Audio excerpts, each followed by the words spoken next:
universe. There's so many beautiful girls here, but none of them give me a chance. Sponsored by Private Internet Access. Today we'll talk about the most disgusting banned YouTubers. There'll be some better known YouTubers in this list, but I'm pretty sure that you might have never heard about some of these YouTubers. If you end up enjoying this one, please subscribe to the channel. We're on the way to 200,000 subs, and that'd be a huge milestone for the channel. Let's start. So, mother's been blowing me up, come at me left and right, you know what I mean? Wanted me to address these allegations. You want me to address the allegations? All right, well, here the it is. You know what I mean? Catfishing me. Does that make me a foul? Have I ever done anything physically with these girls? Have I ever sat back, met up with them? You know, it's clear as day that that's not me. I'm not that type. Hi, how can I help you? Yes, ma'am. Is it possible that I can get 50 chicken nuggets? EDP445 was a big YouTuber with over 2 million subs and nearly 180 million total views, but he lost all of it. In this video, I'll talk about numerous big channels that lost everything that they built over the course of multiple years. As a YouTuber myself, and regardless of the reasons they got banned, it really is scary to lose everything you built in a matter of seconds. But in EDP's case, it was more than justified. EDP has been accused of grooming minors and engaging with them in very explicit acts over text messages, even going so far to send explicit material to what he believed as a minor. The text messages and the subsequent confrontation really shows how detached he is from reality. I mean, he literally sent an image of his shit to an alleged minor. How detached are you from life thinking that this is common in interactions? After the interactions through DMs, he was confronted in real life. He went to a meeting place where he believed he would find a 13-year-old. The entire thing was a setup, similar to a Chris Hansen investigation. Any weapons on you? No? I'm gonna say we were Sophie the whole time, okay? So if you want this to go well, I recommend you have a talk with us, okay? Okay, cool. What's up, man? What's up? No fist? Okay. No fist bump? I don't fist bump people like you, man, to be Okay, honest. so Okay. answer. How old is she? 13. 13, okay. And you said Correct. okay, all right. It's crazy how he immediately admits to everything. It feels like he doesn't fully understand what he did wrong here. Even after all of this, EDP didn't end up in prison, because the people behind the investigation aren't good people either, and the sting operation was very amateurish. If they had called police before actually exposing him, the police could have gathered evidence relevant for court. They ran a YouTube channel named Chet Goldstein. I'm not saying that this entire exposed video didn't completely ruin EDP's career, but he could have easily gone to jail if the people behind the investigation weren't involved in controversy themselves, like calling the BLM hotline and saying the N-word multiple times. I'm sorry to interrupt again. Another thing, the reason this video took so long for them to put out is because he wanted to wait for it to get full monetization. So that's why he kept hyping it up, and the reason why he kept pushing it back, because it wouldn't get full ads on it. Like, he does a good thing in the worst possible way. It made the impression that these people did all of this just for money and attention, and not to do the right thing. I won't go too deep into the text messages or the encounter, but let's briefly talk about the aftermath. Obviously, EDP was banned off of YouTube, but he tried numerous times to come back on social media. Regardless of his many attempts to return, he was banned on site. For some, this wasn't enough. People were tracking him in real life to completely ruin his life. If he was found working a job, people would call the managers to get him fired. If he would rent an apartment, the owner of the complex would kick him out after receiving multiple complaints. Even after all of his socials got taken down numerous times, he always kept on making accounts, and he still has an IG account with over 30,000 followers to this date. Fantastic Adventures was an American children's-oriented YouTube channel. The founder of the channel is Michelle Hobson, who does the behind the scenes for the videos, and the children in the videos are adopted by her. The videos seem really harmless and like a lot of fun. The children were playing with Nerf guns, lowering one of the kids from the ceiling, like just very harmless looking stuff on the surface. Hobson was known off camera to abuse her children. These children were forced and tortured to perform in these YouTube videos. In total, 7 kids were sprayed with pepper spray, beat with a belt, or locked up in closets for days on end. She even withheld food and water as a punishment if they didn't recall their lines or act like she directed in her YouTube videos. After this had been going on for a while, and the channel hitting 800,000 subs, her 19-year-old daughter decided to call the police. She wasn't aware of what her mother was doing, since she had moved out of the house years ago. However, Michelle Hobson also had 2 adult sons, who didn't report their mother to the police, even though they knew what was going on. When police checked on the children, they quickly realized that they are completely malnourished. After offering one of them a bag of chips, she was scared to eat it, because she doesn't want her mom to smell the food on her breath. Hobson passed away due to an illness on November 12, 2019, after being charged with CA and way more. And her adult sons were also charged for failing to report abuse. Hobson stopped eating and taking medications when she was hospitalized, which led to her health, which was initially improving, to drastically worsen, ultimately leading to her passing. This could be due to her knowing that she'll probably spend the rest of her life in prison, so she took the easy way out. But this is just speculation on my behalf. Elliot Rodger was a fairly small YouTuber for a very long time, but then was banned off the platform after a terrible incident. Elliot Rodger took the lives of 6 people in 2014. The reason why this particular case is very interesting is because he uploaded a bunch of videos on his YouTube channel, which shows his true intentions and basically serves as manifesto. There are a total of 21 videos on his channel, which obviously all have been deleted due to his ban. Luckily, archives exist. In videos like being lonely on spring break, he talks about how lonely he feels and that girls don't really care about him. So many beautiful girls here, but none of them give me a chance, and I don't know why. Do everything I can to appear attractive to you. I'm sophisticated. I'm magnificent. I have a nice car, a BMW. I am the ultimate gentleman. And yet, you girls, you never give me a chance. These sunglasses here were $300. Giorgio Armani. So I'll put them on. See? In the next one, he sits in his car stalking other couples on the beach and complaining about how he doesn't have a girlfriend himself. In front of me, sitting right there on that bench, is a young couple. I presume about my age. I was enjoying such a nice view until they came and sat down and started kissing. Why does that guy get to have such a beautiful girlfriend while I'm all alone? In his last video titled Elliot Rodger's Retribution, he declares his quote-unquote retribution. He wants revenge for all of the years he had to endure the pain of being alone and being rejected by all women. Next to his videos, he also uploaded a manifesto in text form, which is still accessible online. Overall, he killed 6 people, injured 14, and took his own life.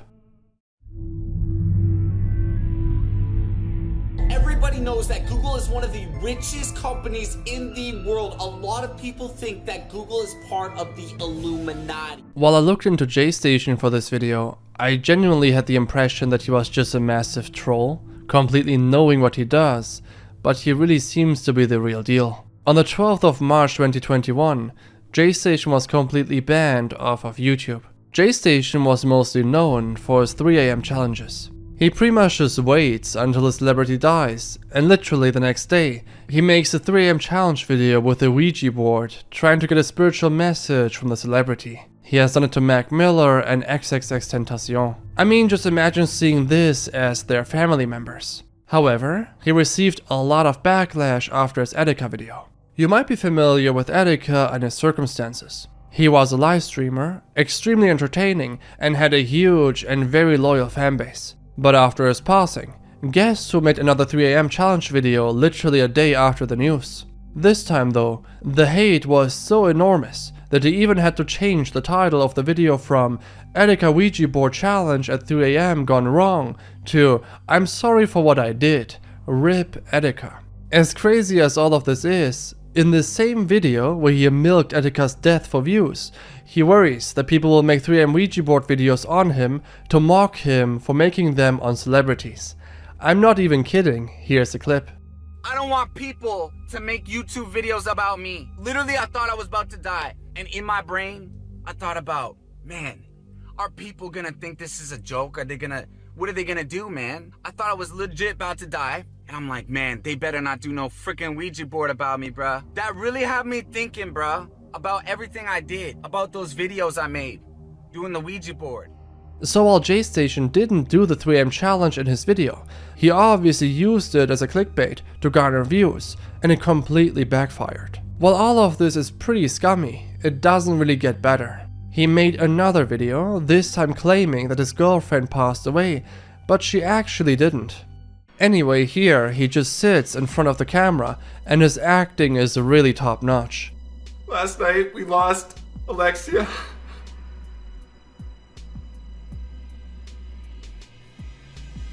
I mean, my guy is wiping the top of his eye. It just must be a parody at this point. There's just no way that he doesn't know what he does. As you guys probably know, we had a channel together called Dream Team. We just hit 300,000 subscribers. Her dream was just to get 1 million subscribers, and we were so close to doing that, guys. It was her dream to get 1 million subscribers, so... Just for those that don't understand what he's trying here, he's promoting a second channel that he wants to get to 1 million subs for more ad revenue.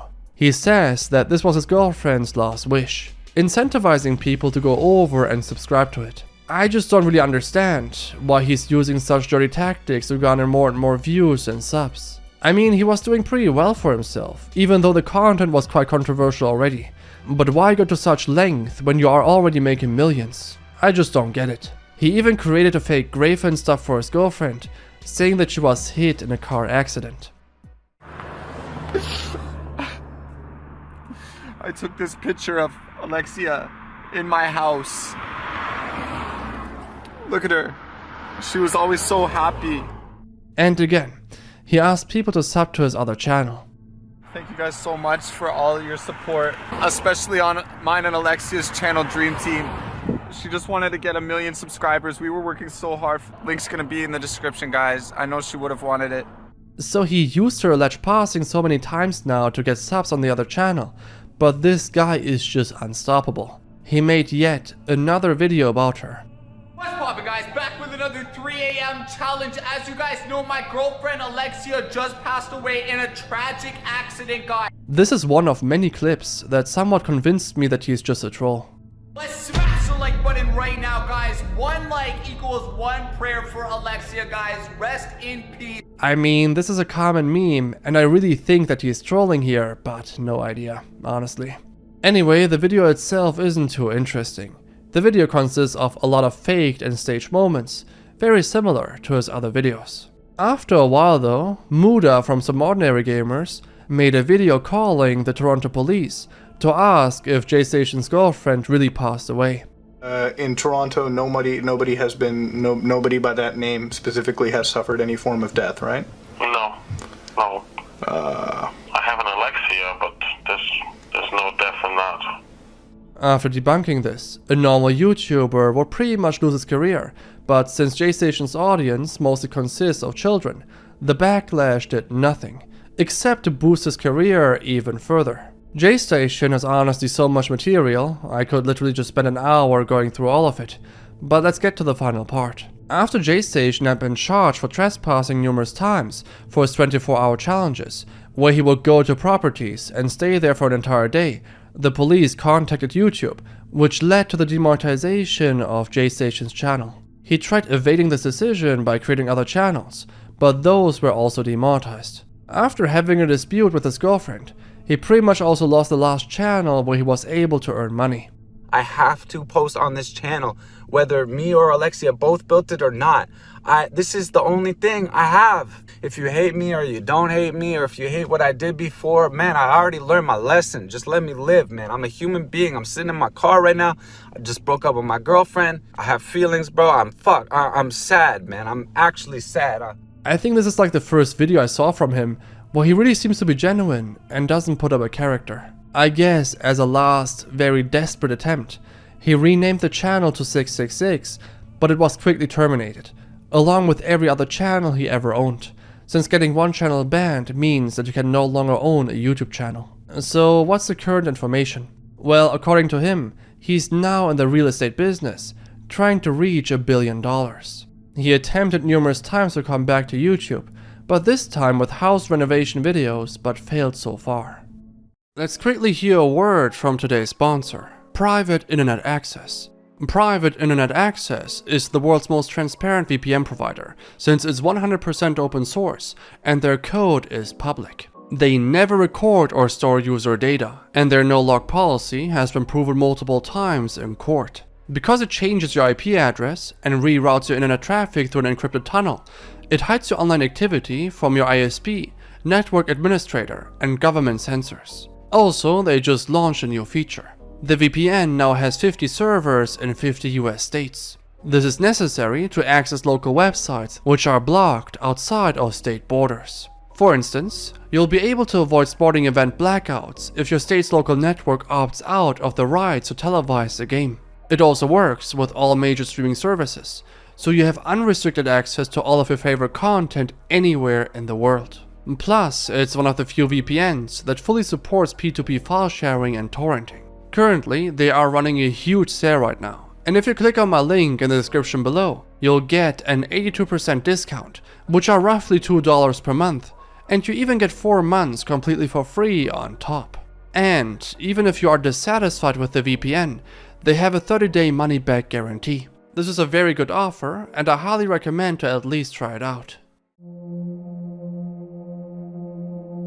So this one is actually a phenomenon, mostly only covered in Spanish and not English, so you might be unfamiliar with it. It also is one of the most disgusting cases here in this video, and you might get very angry after hearing this, since it is such an unfair thing to happen to an individual. The YouTuber YosStoP admitted to having received, played, and stored a video of a 16-year-old being gang R-worded by 4 men. This is already extremely odd and obviously illegal material, and at the same time, it's classified as CP according to the law, since the victim in the video was a minor. The victim herself reported the YouTuber to the police. In one of her YouTube videos, she even admits that the entire thing was her fault, and still decided to blame the victim. Crazy thing is that she was sitting at 5.6 million subs before getting terminated off of the platform. And so what exactly happened was that after the men were done using and recording the 16-year-old,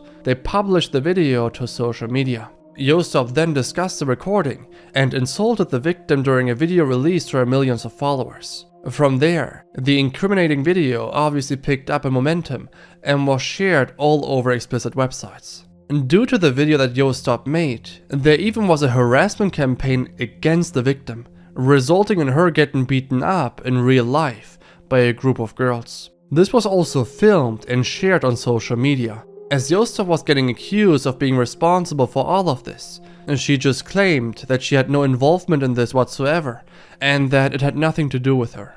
Regardless, the victim's lawyers now argue that YosStoP admitted to having received, played, and stored that video on her cell phone, which constitutes to a CP offense. She is facing a sentence between 7 and 14 years if convicted, but could reach a deal and avoid going to court. But the perpetrators aren't really facing any lawsuits, merely investigations. One win, I guess, is YosStoP losing a massive social media following since her YouTube is banned. Whether she'll go to prison or not is undecided as of yet.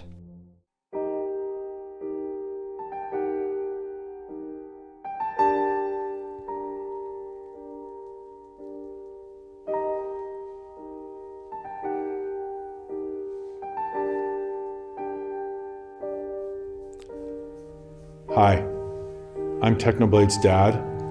He wrote a message and he asked me to read it to all of you. I'm sure that most of you should have seen this video here. It's the last video that was uploaded on the Technoblade channel, a YouTuber known for his Minecraft videos who passed away. ItsOwen had a YouTube channel himself, which he used to clickbait the passing of Technoblade for views, attention and ad revenue. Insanely enough, ItsOwen was sitting at over 3 million subs. I have no idea how he grew that channel to such a milestone, only to end up using the death of another YouTuber for clickbait. It's just mind-boggling. Actually, if we take a look at his Twitter, he made numerous tweets stating that he's willing to sell channels with over 1 million subs and their play buttons. So it's likely that he's just buying the channels, clickbaiting a bunch of videos, reselling them and so on and so forth. That's just speculation on my part, but it would make sense. Also, to be fair, ItsOwen was only one of many YouTubers clickbaiting Technoblade's passing.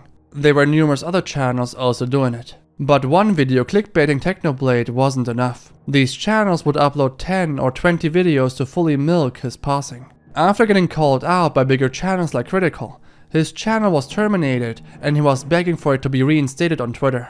Since you cannot create a new channel after your initial ban, he claimed that the new channel is owned by his dad and not by himself. A pretty desperate attempt of circumventing the guidelines, but it seems to not have worked since his main channel remains banned.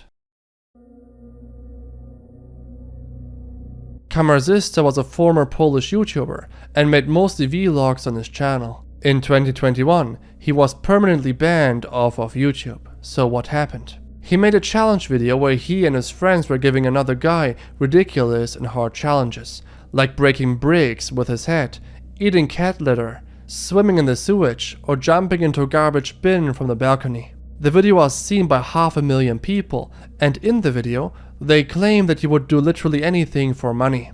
After a few days, it turned out that the guy doing these challenges was intellectually disabled. Kamerzysta said he had no idea. Many YouTubers were cancelling him for that video. He explained that he wasn't forcing him to do anything, and he wanted to do it himself. He further said he will not apologize for anything, since he did nothing wrong. Additionally, he claimed that for the amount of money he gave the guy, everyone would do it, since the money was just too good. He was arrested for his video. He seems to be still in custody and could potentially face up to 8 years in prison. The cameraman, on the other hand, was released from custody. I couldn't really look too deep into this since everything is in Polish, so feel free to add stuff that I missed in the comments below. So instead of talking about one single YouTuber, this section here will talk about an entire subgenre of YouTube, pet rescue channels. On the surface, these channels seem to be doing the right thing, rescuing stray animals that are malnourished or injured. For a long time, this worked out in the favor of the creators. No one was really second guessing the content. I think Nick was one of the first few bigger content creators that made a YouTube video exposing these channels. Basically, these rescue channels would put these animals in dangerous situations on purpose to then make a video rescuing them. It's very unlikely to come across so many injured animals to make videos rescuing them, so these YouTubers had to create the scenario themselves and pretend to rescue them. In total, there were approximately over 3 dozen channels profiting off of this type of content. As to how this became obvious, there were a lot of inconsistencies in terms of how the animals looked at the start and end of the videos, along the reasons given for the injuries of the animals. In the case that Nick covered, the puppy had a cut around his neck, allegedly from a bite of a big dog. The YouTuber then rubbed medicine on the injury and he was completely healed. As Nick and other commenters already point out, the injury doesn't look like a bite mark, but rather resembles a cut. Also, the supposed healing of the puppy in such a short time frame seems impossible. Therefore, it is believed that the footage of the alleged healed puppy was taken before injuring it.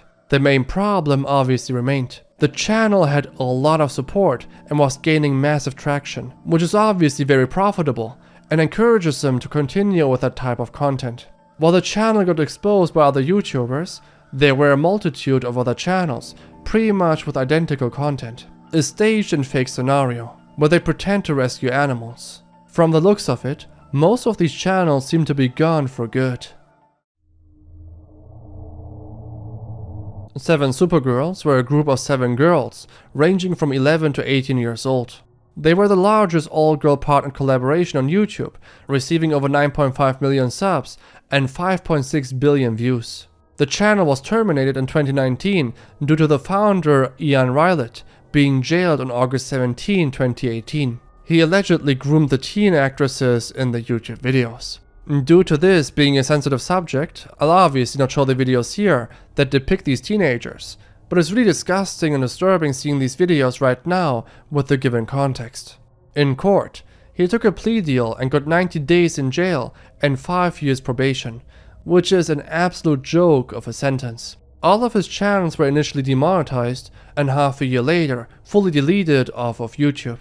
Unfortunately, this topic didn't really receive a whole lot of attention, so there was no severe backlash for this decision, and the guy has been a free man for 3 years now. Gamze Nursery Rhymes is the biggest YouTube channel that was terminated off of YouTube. It was sitting at roughly 15.7 million subs before its termination in 2019. It was a Turkish YouTube channel focusing on child entertainment videos, revolving around a mentally insane father and his 2 children, a son named Saleh and a daughter named Gamze. Saleh's father has been accused of uploading absurd and inappropriate content targeted at children to increase the number of views and subs and exploit Saleh's popularity. Many videos uploaded to the channel contain inappropriate content and are described as psychologically disruptive to children. The channel disrupted child psychology by producing video content containing subliminal messages while disregarding children's health. Gamze Nursery Rhymes was also one of the leading channels in the Elzagate controversy. There were actually numerous channels with over 1 million subs that were all banned due to the controversy. I'm sure that most of you know what the Elzagate rabbit hole is, but for those that don't, Elzagate is a term used to describe child-friendly videos on YouTube and YouTube Kids, which contain content that clearly is not meant for children to see, like violent or sexual content. They're using characters from popular children's movies or songs, like Spider-Man, SpongeBob or Minecraft, to lure kids in and display disturbing content. There were multiple channels covering this rabbit hole at the time, like Ethan, Muda and Raimbot. And while this content started off as fairly tame, it became more and more disgusting. Sexual scenes and fetishes in video form, completely accessible through the YouTube Kids app, was obviously quite problematic. For instance, Elsa's Forced Slavery in Club Stripper with Sophia, or Sophia's Revenge hypnoses Elsa into pets in the park. I mean, just look at the view counts. Millions and millions, mainly children, have seen this type of content. Just imagine your child stumbling across this type of content on the YouTube homepage of YouTube Kids, an app designed for children to watch content. I don't necessarily blame YouTube here, but rather the bad actors abusing this app for malicious purposes. Now, people had some theories as to why such content even existed in the first place. Some believe that this type of content is used to communicate with children and that the content creators are interested in creating CP. Others say that catering towards a younger audience brings in the maximum amount of ad revenue. Keep in mind that this was before COPPA, so catering towards minors was definitely more profitable than it is today. The theory that these channels are operated by an entire ring of adults interested in creating CP was way more striking. There were articles with in-depth research on the matter, stating that the purpose of these videos is to groom children into liking what they are seeing in these videos. This was also the moment when the term Elzagate was used for the first time. Therefore, a lot of people looked into this topic, and forums were flooded with more information on Elzagate, even gaining attention from mainstream media. Anyway, the Gamze Nursery Rhymes channel made a new channel after its ban called Kids Toy Show. The issue obviously is now that you cannot monetize content that is made for kids due to COPPA, so they have quit the channel since it is no longer profitable. I also made a video on 10 of the most disgusting banned TikTok users. Click here to see it.